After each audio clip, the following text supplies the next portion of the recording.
Hi, Megan. Welcome to the Awaken Heart podcast. Thank you so much for having me here today. Thank you for coming from Utah. Yeah, what part of Utah are you in? I'm based in Provo, Utah, which is about 60 Well, miles south of Salt Lake. okay. Yes, I actually did stop there. My friend has a place in not Salt Lake, in the ski town. Park City. Park City, yes, and we stopped by where the Olympics won. I always think of Yeah. Provo as where the Olympics were. What year Yeah. was that? Wasn't that like in the 2001? They 2001? just announced Okay. the 2034 will be here again, though. We're very excited. Yeah. Oh my God. I'll be 64 years old. Oh my gosh.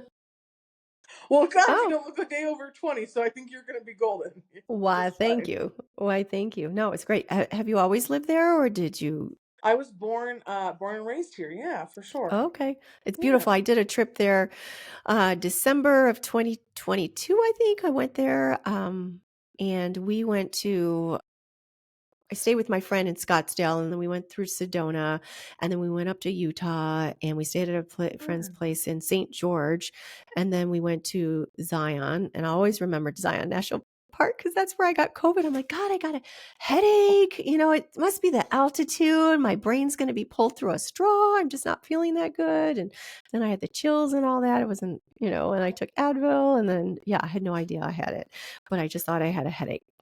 So that'll Bummer. always be tied. I look at those photos of me. I'm like, yeah, Nancy had the vid for the first time there. So, but what a beautiful, beautiful state to live in. Like Oh, all it that is beautiful so. red rock and Yeah. stuff. Yeah. And we went And to Red Rock's one. the south. Up north, it's forest. Looks more like, Oh, it's yeah. very mountainous and lakes Yeah. and trees and Yeah. the variety of beauty here is just astonishing. Yes. And I think we drove to Nevada too. The Valley of Fire, is that what it's called? Oh, Oh what yeah, is that part? Is that what it's called? The yeah, Valley no, of Fire? yeah, Beautiful. Like it's like beautiful. totally prehistoric. It's like drop me Yeah, back in the dinosaur that's era. exactly how it feels. Yeah, it's Yes. also hot Yeah. like that. So, Yeah. but I mean, Yeah. it's Yeah, we were afternoon. there in December, so we were lucky. I couldn't Oh, there you imagine, go. or January actually. Couldn't imagine being there in the summer. Pretty hot. Anyway, we digressed. So that's where she's coming from. I'm in Michigan, of course, and we have a really great podcast in store for you. Um, as I said in the intro, Megan was diagnosed with multiple sclerosis, and she was given a terminal diagnosis, and she has since overcome that. And she's going to talk about how, that diagnosis might have shaped her life and how she led into all these amazing healing modalities. We were talking about it before we hit record. Some of her trainings include Qigong, Ayurvedic training, Reiki. I didn't know there's 7 levels of Reiki, which she's certified and trained in all of them. One of which she uses, which we'll talk about at some point, is the Holy Fire.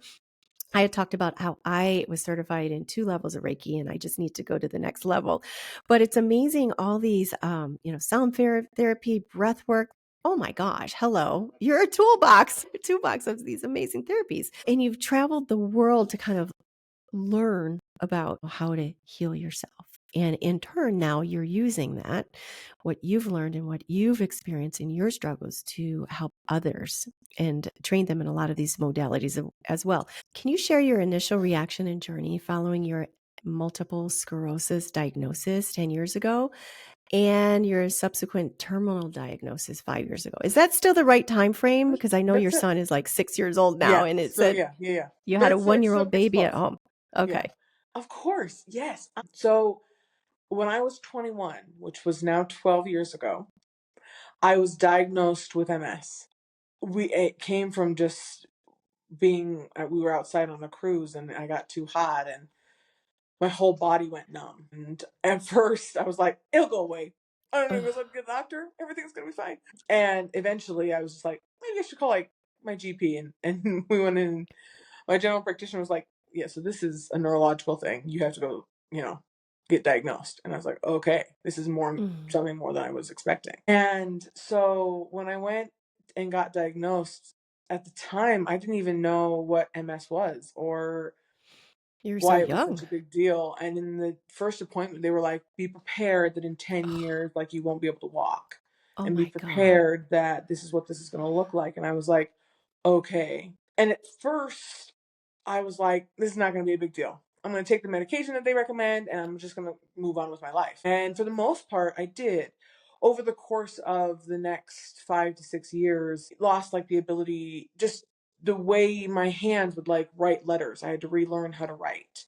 Or to use scissors. I love to craft and could no longer use scissors the same way. So I had to stop and I had to relearn. Similarly with like even like walking, like there was a point where I lost the ability to pick up my quad muscle, and so I had to relearn how to do that. And it was a process and it's a journey. And your brain is amazing. Like it's very capable of relearning new ways to do things, but it was a challenge, and the fatigue and the pain that comes with all of that was a constant part of my life. And then the medication that you're on, they tell you at the very beginning, they're like, you have a chance of contracting a secondary disease we're very concerned about, because the diagnosis of that is a terminal diagnosis. About 5 years ago, I was in the doctor's office and I was telling them about a symptom that I had, and they were like, okay, we need to get you tested immediately. Suspect that you have PML, which is the name of the secondary disease. And they were like, this is what's going to happen. You have probably 3 months to live. Oh my God. Because the PML it passes through your blood-brain barrier, the virus, and begins to eat your gray matter. Oh my God. And when the gray matter's gone, I no longer can maintain a steady heart rate. I can no longer take in oxygen. I can no longer, Wow. all these other things that happen when your brain begins to dissolve. And so was facing down at the time, my son was 8 months old, and I Mm. didn't know how to face that. I didn't know how to face leaving behind this son that I adored, and a husband I can't get enough of, and a life and a home and a family and a job. And I just, so I wasn't ready to accept that. So I began to do research and to study into anything and anyone that said they would give more time, which means I ended up in a lot of like weird basements with some, you know, crazy ladies just sharing things. And then I was like, yeah, 100%, I'm so into it. And it means, it also means I ended up in some spaces that were beautiful and some places that were scary. And I ended up traveling the world as I've collected modalities and studied and studied and studied. And about 2 years into my own healing journey, 6 months post the secondary diagnosis of PML, they rescinded the diagnosis. They were like, it's clearly something else, otherwise you'd be dead. And so it's got to be something else. Okay, great. And then they didn't reclassify that diagnosis because I was getting better. And about 2 years into my own healing, I suddenly had collected all of these modalities and was so excited to begin to help others. And I continue to study and I continue to teach and I continue to do sessions on other people, and that's what I'm doing now. The physical transformations I have experienced through these modalities have been transcendent. Besides, obviously, rescinding the original terminal diagnosis, at the time I had 23 lesions in my brain from the MS, and Wow. now I only have 9. Wow. And I mean, like I was diagnosed with PCOS, polycystic ovarian syndrome, right after I had had my baby in the hospital. Actually, I was still in the hospital. I don't know why they thought now was a great time to diagnose you with that. And now that's not a thing anymore. I just don't have it anymore, Oh which my is cool. God. And things like, I mean, just like I had my son at an emergency C-section because my blood pressure was too high. And now my blood pressure is so low. They're like, ooh, could you stand up while we take this? Why is your blood pressure so low? And my resting heart rate dropped 20 points. Those are the things that are easy to show you because I can show you the MRIs. I can show you like, this is what it used to look like. And now it looks like this. And this is like, it's actually working. It's doing things. But I can't show you how happy I am. I can't show you like my resting pulse before was anger and fear and aggression and just running, beating the pavement. And now my resting pulse is peace and joy and acceptance and compassion. And it's so wonderful. This is being here now, getting to teach that to others and help others on their journey is so fulfilling. Mm-hmm. Mm. So you went all over the world to study all these different modalities or learn ways to heal yourself because you just want to just give me more time. You have this precious, amazing bundle of life from God in your arms. I mean, I can't imagine facing the prospect of losing Yeah. your life and not being able to see this little bundle grow up. I just lost a friend to cancer, and she had to leave. I mean, she held on a long time. She left a 9-year-old, she had to struggle with that. So where were some of these places? I'm just curious, like in the world, like I can see you like maybe going to back like healers in like the mountains of India, or did you go to I mean, it is Bali? a little bit like that. It Yes. Yeah. I want to 100%, hear like some of your that first stories. reading Doctor Strange when he's like traveling everywhere, just looking for. Yes. It was a little bit like that. Yeah. And so some of them, the modalities I found, I actually first found here in Utah, and then I Mm-hmm. was so excited about them. I've traveled just every time I go somewhere, I'm excited to learn new things. And so my heritage comes from very Celtic in origin. And so lots of Mm, the places I went to study were, Ireland, Scotland, Wales, England, mm-hmm. and just because I'm so enthralled by that, all over the United States. And I've studied with so many tribes and so many different healers here in the US. Also, China, Japan, India, Wow. Mexico. I'm heading to Finland here in October to study under the Northern Lights with a shaman, which I'm very Oh, excited about. amazing. And so I'm just kind of a little bit of everywhere, and with the intention of continuing to do that. This Mm-hmm. because every culture has some version of this, some Mm-hmm. version of healing or shamanic practices or medicine wheels of where we see the energy and tapping into that. And so finding out and seeing all the commonalities, that's so much fun. It's so much fun to see all of the how it's so similar. It's even though everyone's got a different word for it, how it's so similar. And that includes studying, like studying to be like a Taoist priest and to be a Christian priest, of like understanding all of the different versions of religion and how the religion is Mm-hmm. tapping into it too. So it's not just one-sided. It's so multifaceted. Mm-hmm. It's amazing how all these places and have this history of the culture and the wise people and everything that's passed down, from the Celtic to like maybe Indian tradition, Japanese, just how it's like the wise people, how it's passed down. And we kind of lost it in this Western world thinking Mhm. that, oh, it's just the medical institute, where we need our medical, like if you break your arm, Yes. or you get in a car accident, you do need Western medicine. But now it's become to, oh, here's a pill, here's chemo, here's all this. But then, and we look at all these other things as alternative, they've changed it into Mm. alternative, but there's so many, like in the last 100 years, where these things actually work. There's Yeah. energy healing, there's herbs, there's plants, there's so many things that they've done for eons that have helped, Hmm. heal so many people and keep people, working with our spirits, working with our ancestors. Hmm.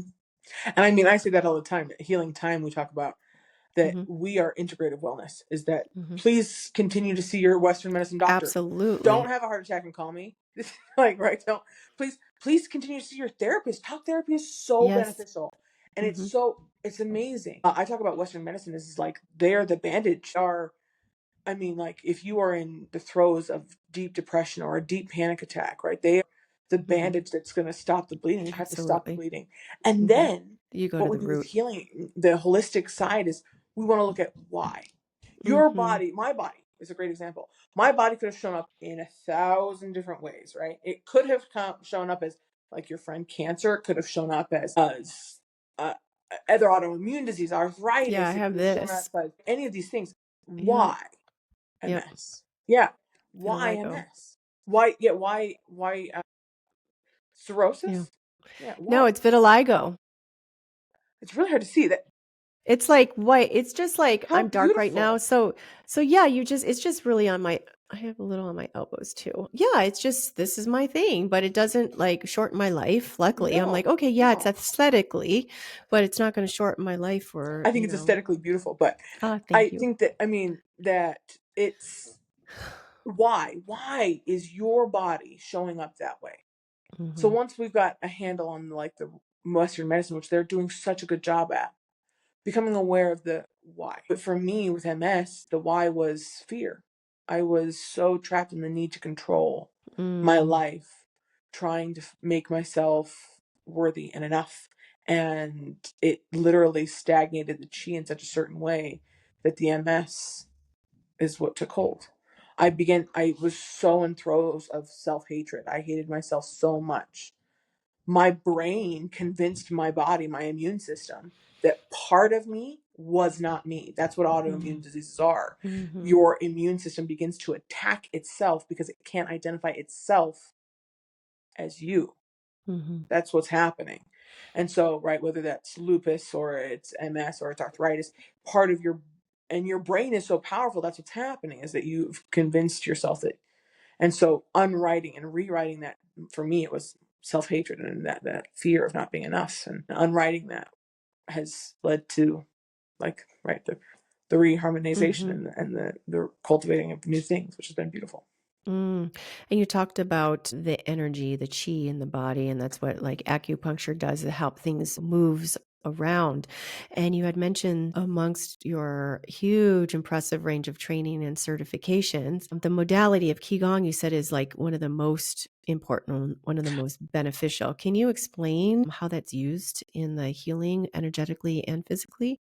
Yes. So even though that I've like traveled the world, and like I said, everyone has some version of healing, shamanic healing, or every culture has something like that. Medical Qigong, I call the mother modality. There are very few practices that are being practiced, especially here in the US, right, where so much of our heritage and our traditions have been lost in the healing world. We're really kind of the melting pot of those as well.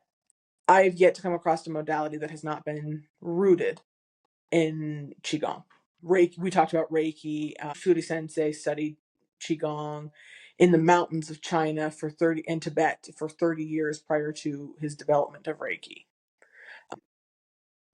Ayurvedic practices less. Ayurvedic practices stem even to the same timeline, right? We're talking about 6,000-ish years ago is when we begin to see these practices. Ayurvedic and Qigong practices, I call them the mother modalities. They are so powerful. Qigong is so powerful because it is a complete modality. And by that, I mean that there are 3 pillars to any holistic healing practice. And having one or a modality or a tool that will do one of each is super important. So the 3 pillars are purging. We're ridding ourselves of toxic energy. Tonifying, adding the good stuff back in, adding right the highest light, the holistic, the lightest part of it. And then regulating, making sure that all of our parts of our body are regulated so they're all functioning at the same brightness. Purging, tonifying, and regulating. Most modalities are 1 or 2 of these. So sound therapy is a great example. This is largely purging. Some excellent practitioners make it regulating.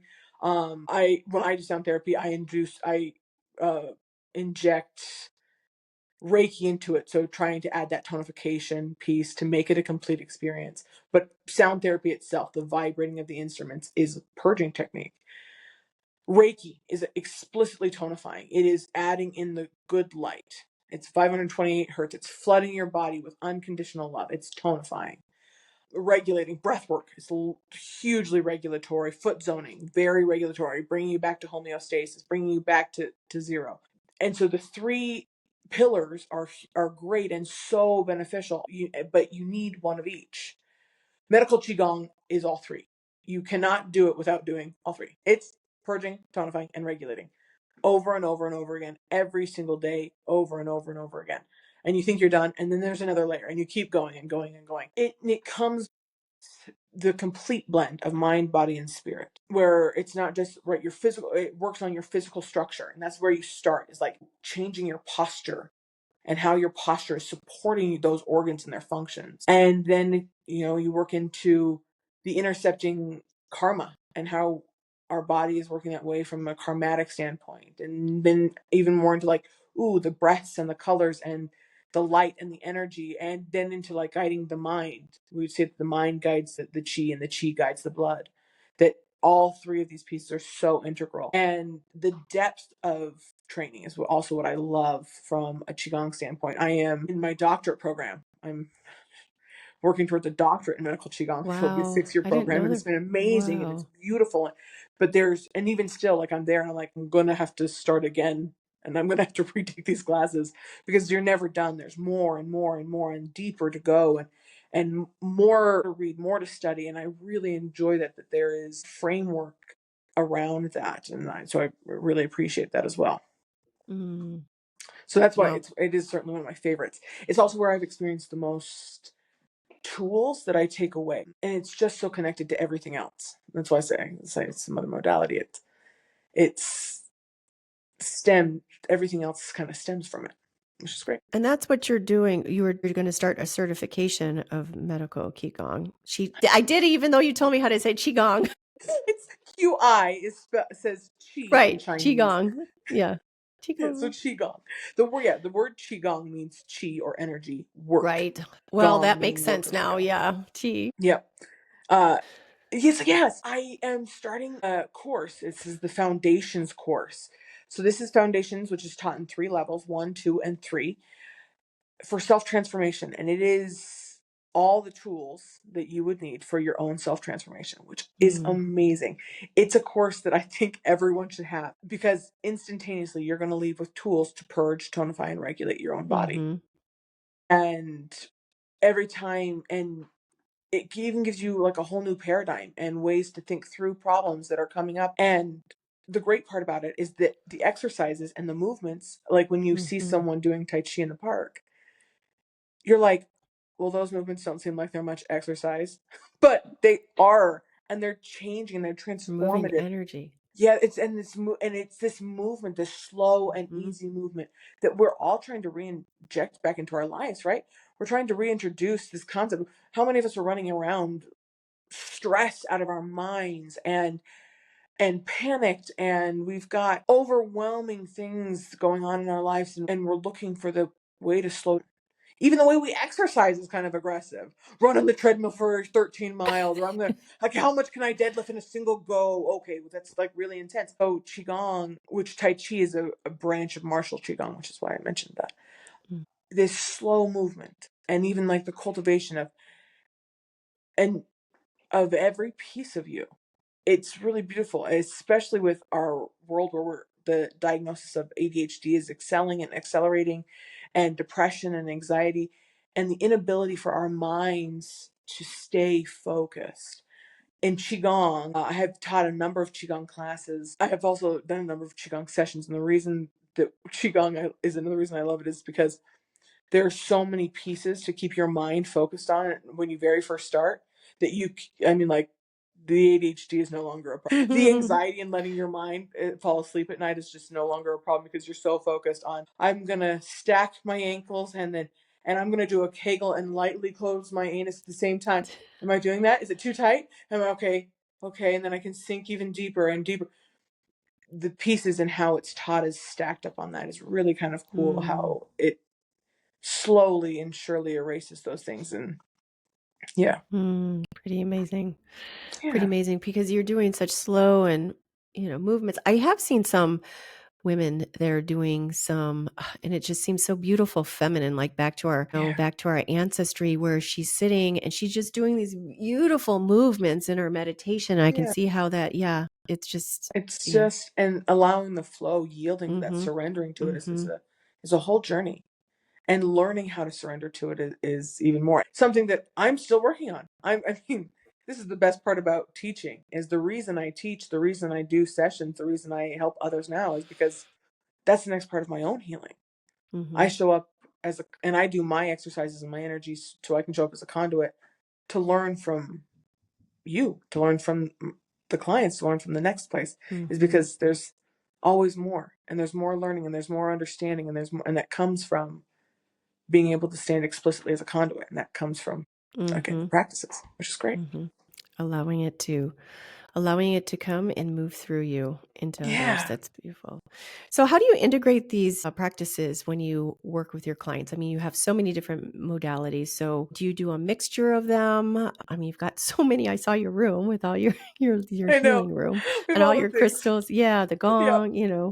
And we have all the things here, and it is really daunting. I will tell you that is one of the things that when clients come to Healing Time, they're like, I was overwhelmed by your website, I don't even know. Know where to start. Which is why, so on our website, the first thing we offer is an intuitive healing. You don't have to choose which modality is going to work Mm-hmm. best for you. You come, and we kind of use, it's well over 100 modalities that we are practiced in here, Yeah. and that we kind of create a brand new experience just for you. And we use multiple different pieces to kind of create a special piece for you. But that's not for everyone. Healing Time, when we very first started, I started it with my husband. we started with the understanding like that, okay, this is not for everyone. I'm in Utah County. This is a very religious part of Utah. And this is not going to be for everyone. Not everyone's going to be open to like, so we're going to come and we're going to breathe out the cancer of your body. Like, that's not going to be for everybody, right? And so we wanted to meet people wherever they were. That's actually what started the whole modality collection. That was my next Was that question. I How did want, you start? yeah, as it started because I was like, okay, some people are going to be like, I could sit for a sound bath, or I had done an insight timer, and so like meditating for 20 minutes feels like that's important. Or I did a breath work session, and I think breathing more oxygen in my body because the air here is polluted, and that's helpful. That's beneficial to breathe more oxygen. And so the variety of trainings came from wanting to meet our clients wherever they are. And so some people come to us because they're like, I know what breathwork is. I've heard of breathwork. I watched a TikTok on breathwork, and I feel comfortable coming for that. Some people are like, my girlfriend dragged me to a sound bath, and it was the most transformative experience. I want to come back for a sound bath. Some people are like, I have heard the word Reiki hundreds of times, and so let's try a Reiki session. But so people on our website can choose individual sessions if they know or they're excited about that. They also cannot, and that's okay too. And just let us kind of go from a more shamanic practice of just like, we'll be intuitively guided to whatever's best for you. Because we are an educational facility, every time you come, whether for a session or a class, you leave with a new meditation, a new tool, and explicit visuals, exercises, movements to amplify those tools to help you in your current stage of healing, which is awesome. So standard practice, unless somebody really knows, okay, I want to do breath work, I want to do practice. And like you said, you have over hundreds that you use. Can you go through, because I'm just so fascinated with all these modalities, just some of them, some of the different tools and techniques that Healing Thyme offers to help change their lives, and maybe a story of transformation of one of your clients to pepper in there. Yes. Okay, so let's start with the transformational ones because they're so fun. And it's so funny how this story came about. I got a phone call just last week from a gentleman who apparently is friends with someone who came in for a single session. I have a lot of clients who come in for one sessions. I have some clients who have been coming to me every week for 3 years. So it's kind of like the wide breadth of things. Apparently, this gentleman came in for one session, and he came in. I honestly don't know who the client is. I can't even remember. I mean, but apparently he came in for something else entirely. He didn't tell me what he was working on or what he wanted to have worked on.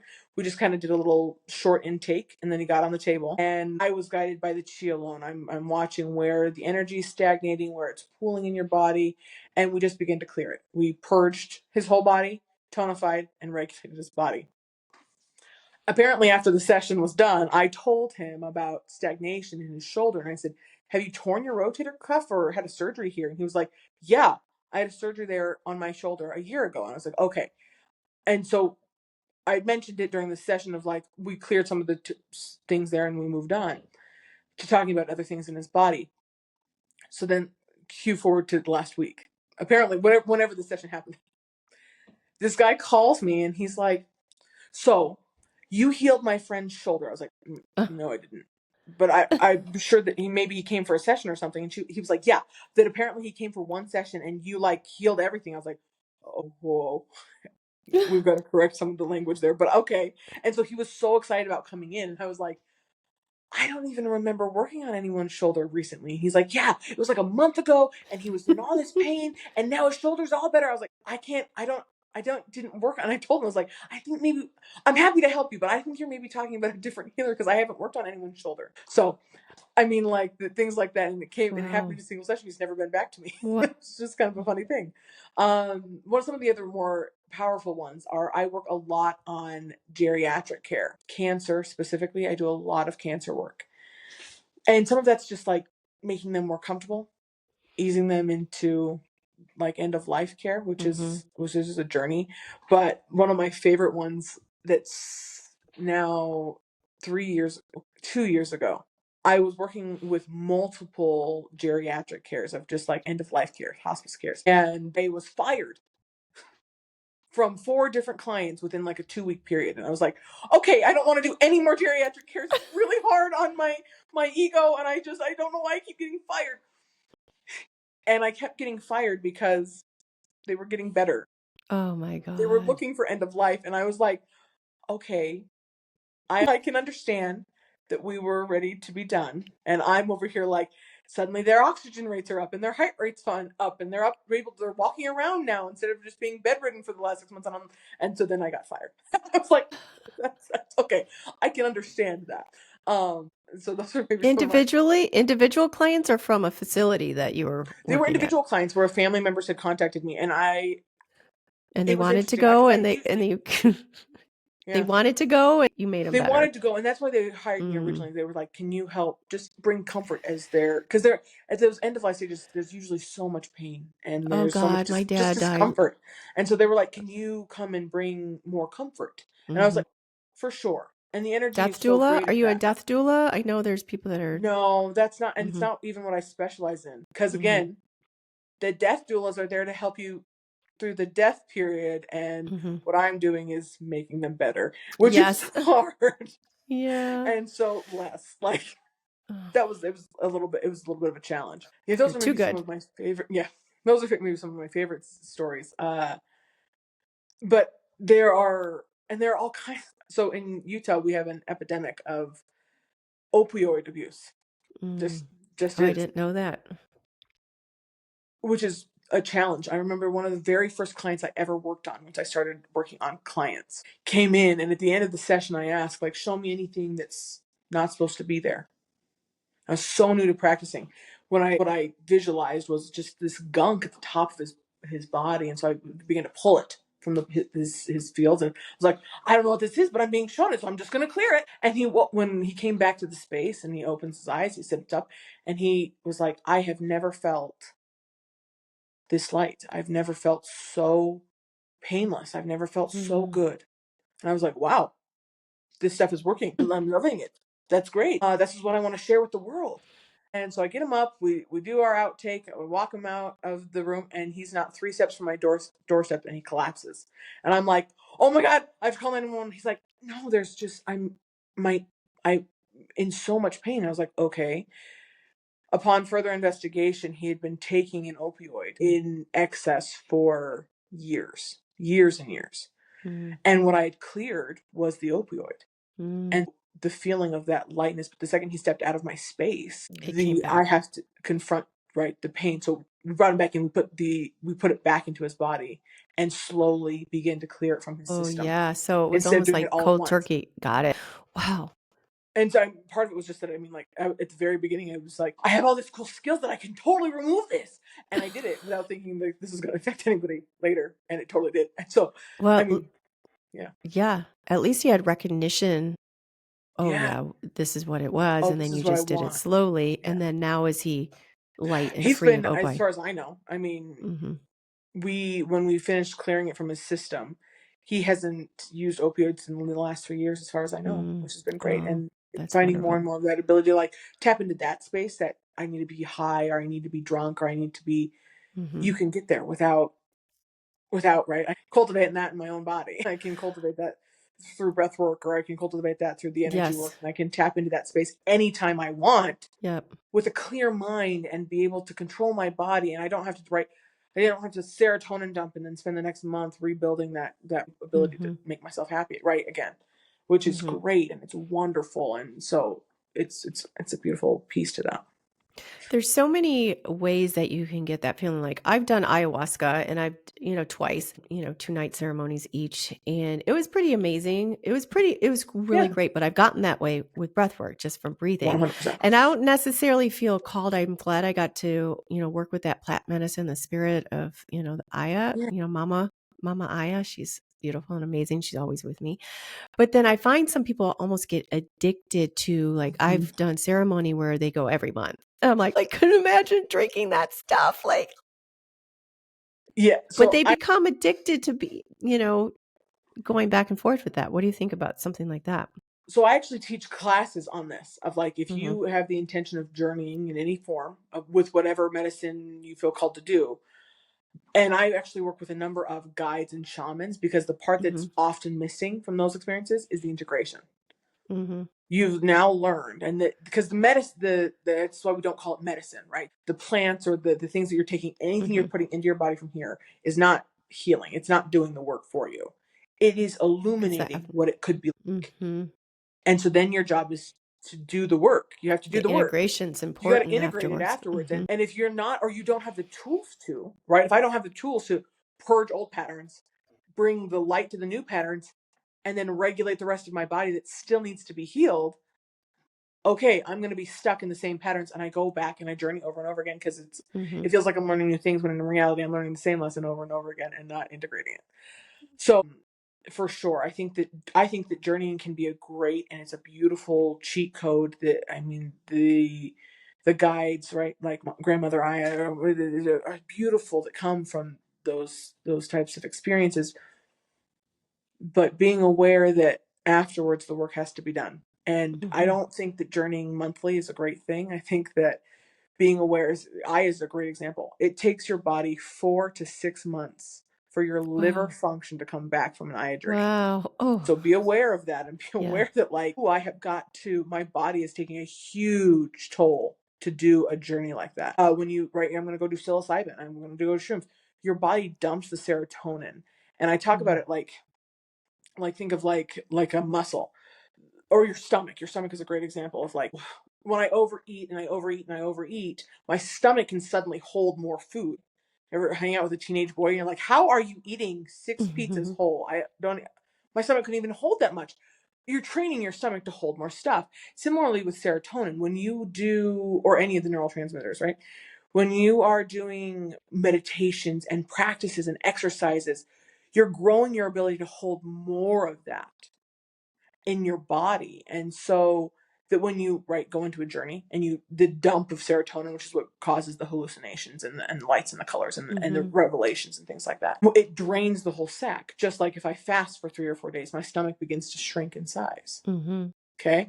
And so if that's what's happening, my ability to hold that much serotonin has to be rebuilt. And if every month you're going in and draining the sac, suddenly my resting pulse of where I can hold serotonin is less and less and less. And then I just have, right, the integration part, those exercises to grow your ability to hold, just even just like, right, the basics we were talking about. This is more anatomy than anything else. It has to be cultivated. You have got to cultivate that. And that is a journey, and an educational one. You've got to study. And so I think that, again, I think journeying can be a beautiful thing. And if that's what you decide to do, one of the things that I teach in my class is that there are 3 parts to make it a journey versus just recreational. I'm going to go get high. Right. Well, you want to do it in ceremony. I mean, I had an amazing shaman, facilitators, I can't never say that, Kurant, where 6 hours of ceremony, just if you did the ceremony, even without the IO, it would just been so beautiful. And the last time I did it was horrible because I usually only take it once. I'm like, man, that's enough for me. I don't need the second call. I went up and got it again because I was sober the whole time. I was awake through the entire ceremony. So I'm listening to the ceremony. I'm like, well, I remember this part. Usually I'm seeing, the little kaleidoscopes by now, and, and I was awake. And then he came over and he put like a samba, how are you doing? He ended up putting a crystal on my stomach and playing like heart, what is it? Pink sapphire on me, and then playing a sambal on me. And then I dropped in as as the ceremony was over, I dropped in, but my God, I was like torture. And then like people, I've never thrown up during it. Because it's the Hawaiian, they derive it from Hawaiian. It's a little less harsh on the body, but people are purging right next to me, and I turn away from the center because people are like, "You're supposed to like take everything around you." I am not. I'm like, she's puking and he's puking. I'm like, my head's going over here. It was interesting, but I haven't felt called to do it again. I think it's a great thing if you're called to it, but definitely do it in the right environment with a facilitator, that has studied. Yeah, that has studied. And the study is years. With it's not shaman, just like, don't just go with someone that's like, oh, I did six Aya journeys and I'm ready to facilitate. No. When you go to like Costa Rica or Peru, where the origin from, it's and keep going back of study that people are going to do to facilitate. That's the first piece. You have to have a facilitator. If you don't have a facilitator, this is called getting recreationally high. That's great. I don't have to care. I don't have to care what you decide to do, but you got to call it what it is. And the other piece is that, so the intentions. When you go into a journey space, your intentions of what you are intending to get out of it are so important. Because one, we're trying to trigger our brain to the RAS, right? That the filtering system of your brain. We're teaching it to see what we are trying to find. And that's why you set intentions over and over and over again. And honestly, it's a solid month of intention setting prior to any journey. Of like telling your brain that this is what I want to see, this is what I'm looking for, show me this.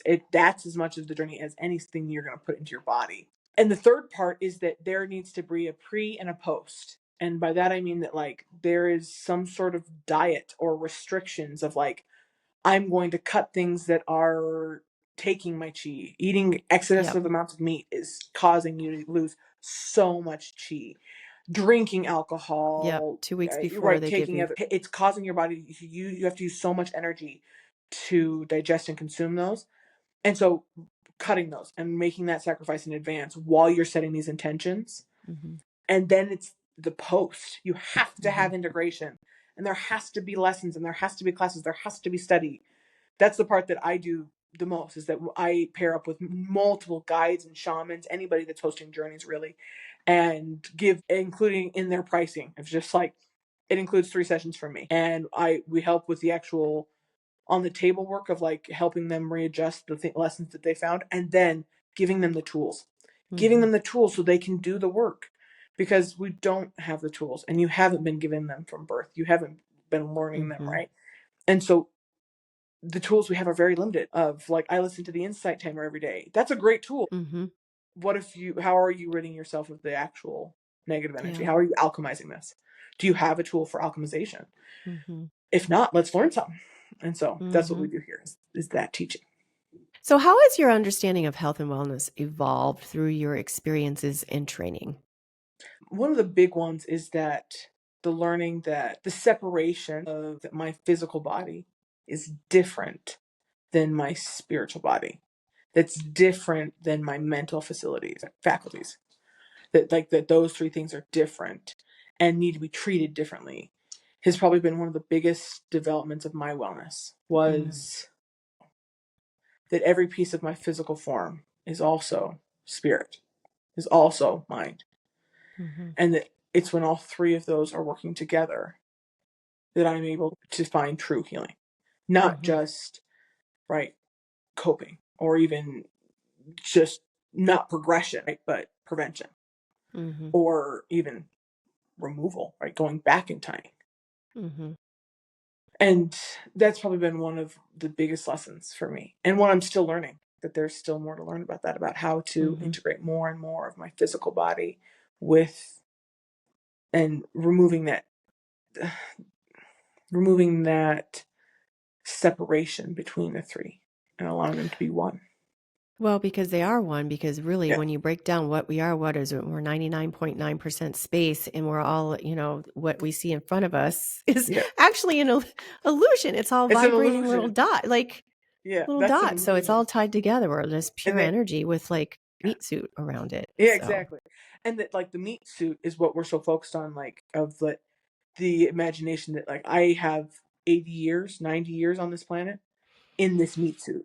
When, okay, when we're the meat eternal. suit can be controlled just the same way as, like, right, I would control my mind, or I would when I'm like the spirit piece even of but that, remembering that, and even because even as you say that, right, that I'm 99% space, that makes sense. I've seen what an atom looks like. I understand that concept.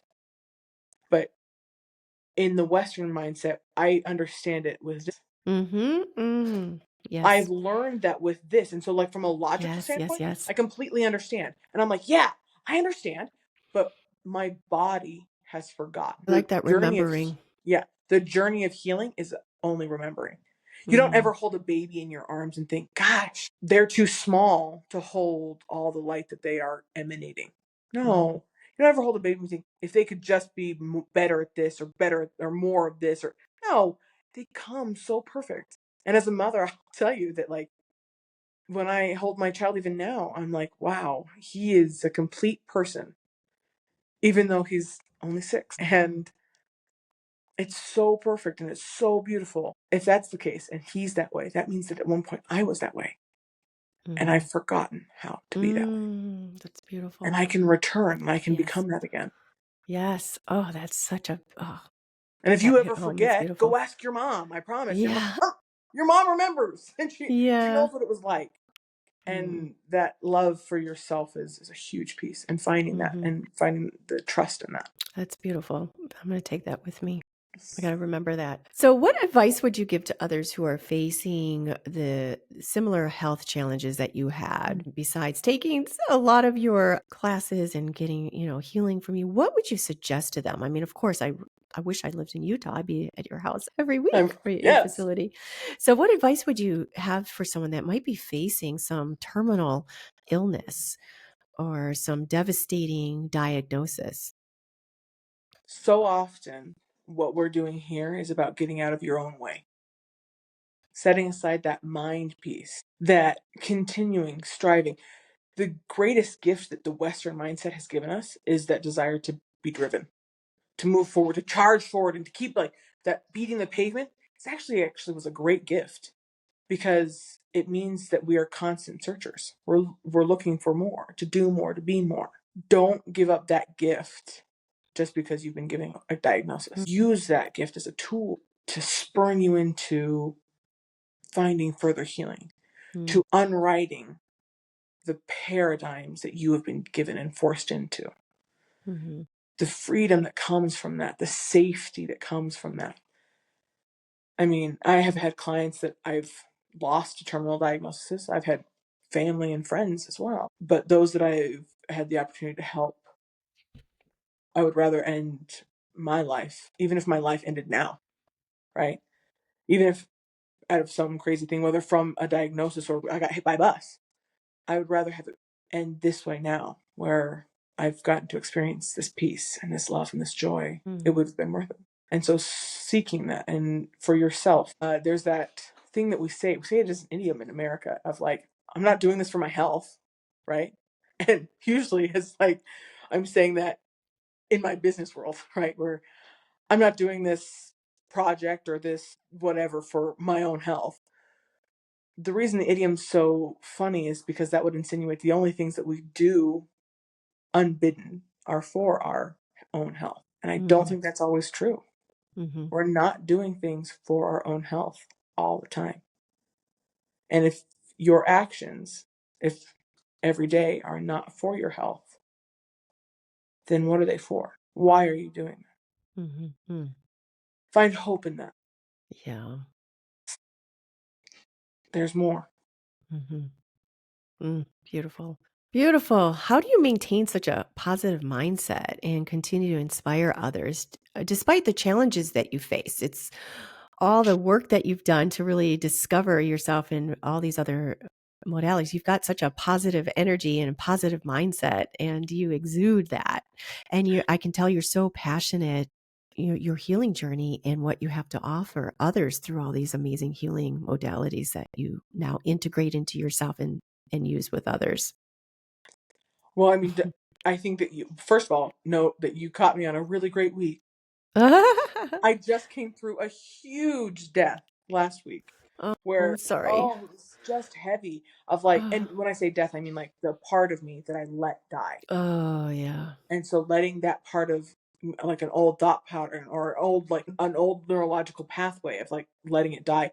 And I just came through this on Monday. Today's, I think, Wednesday, of Wow. like, oh my gosh. And when you come through a death like that on the Yes. outside, the You're next layer, it's like, yeah, it's just like birth. Here, the walls start crunching in and it's really painful. The space that you're living in is literally getting smaller, and you're staring at an opening that is not big enough for you to come out of, and you're like, okay, it's happening. And it's really stressful and it's painful and it is more emotional. But the second you're through, oh, Mm-hmm. is this what space looks like? Mm-hmm. Is this what breath actually feels like? I remember the first death I came through on this journey. And the next day, my son did something, whatever it was, funny, hilarious, and I laughed and I was like, oh my God, is that what joy feels like? Oh, I've been calling this the wrong thing. Oh my God, that's really painful. And so, I mean, one, you've caught me at the right time. Mm-hmm. And two, because I have come through a number of deaths already, right? I've been now practicing this for 5 years, where each time there's more and more of that space. And so it makes the hard times, because there are still hard times. I still have mountains of work to do. Oh my gosh.